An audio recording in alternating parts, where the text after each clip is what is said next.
ஒவ்வொரு குடிமகனும் மதுவுக்கு போதைக்கு எதிரான தங்கள் எதிர்ப்பை பதிவிட வேண்டும்.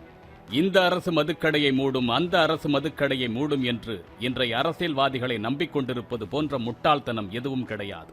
விற்பனை முறையையும் செயல்முறைகளையும் இன்றைய ஆட்சியாளர்கள் மாற்றுவார்களே தவிர மதுவும் போதையும் ஒழிக்கப்படும் என்று கூறுவதெல்லாம் காணல் நீர் மட்டுமே.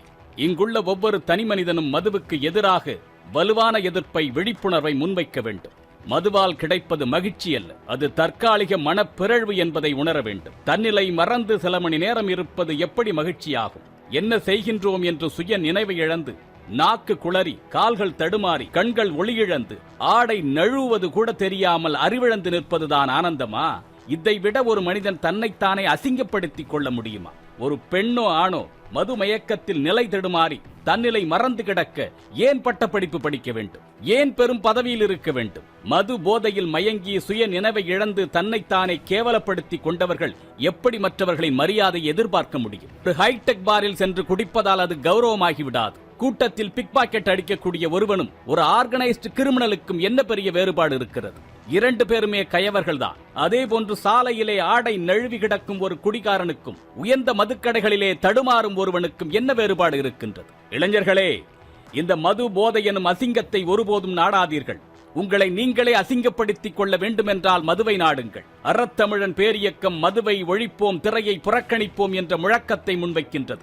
போதை எந்த விதத்திலும் இருப்பது ஏற்புடையது கிடையாது. அது மதுவாக, புகையாக, போதையாக, இன்னும் எத்தனையோ பெயர்களில் இருக்கலாம். அவையெல்லாம் அசிங்கங்கள் என்பதை உணர்ந்து அதை தூக்கி எறியுங்கள். அறிவார்ந்த ஒரு தலைமுறை உருவாவதற்கு அடிப்படையே போதையற்ற சமூகமாக அதை உருவாக்குவதுதான். என் அன்பு தம்பி தங்கைகளே, வாழ்க்கையில் வெற்றி பெற வேண்டும், உயர்ந்த நிலையை அடைய வேண்டும், சாதனை புரிய வேண்டும் என்ற எண்ணம் உங்களுக்கு இருக்கும் என்றால் மதுவை ஒருபோதும் நினைத்து பார்க்காதீர்கள். உங்கள் இலக்குகளை, லட்சிய பாதையினை மது எளிதாக கொன்றுவிடும். மது பழக்கத்தால் என் வாழ்க்கையை இழந்து நிற்கின்றேன் என்று கூறக்கூடிய லட்சோப லட்ச மக்களை நாம் பார்க்கின்றோம். குடிப்பழக்கத்தால் நான் வாழ்க்கையில் வெற்றி பெற்றேன் என்று சொல்லக்கூடிய ஒருவரை நீங்கள் யாரும் காட்ட முடியுமா?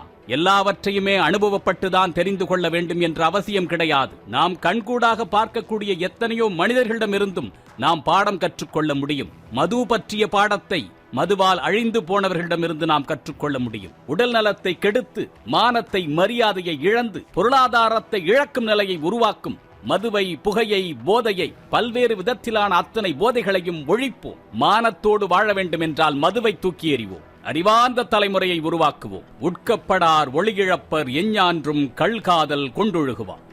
சந்திப்போம். தமிழனாய் பிறந்தேன் என்ற பெருமையுடன் விஜய் சீதாராமன்.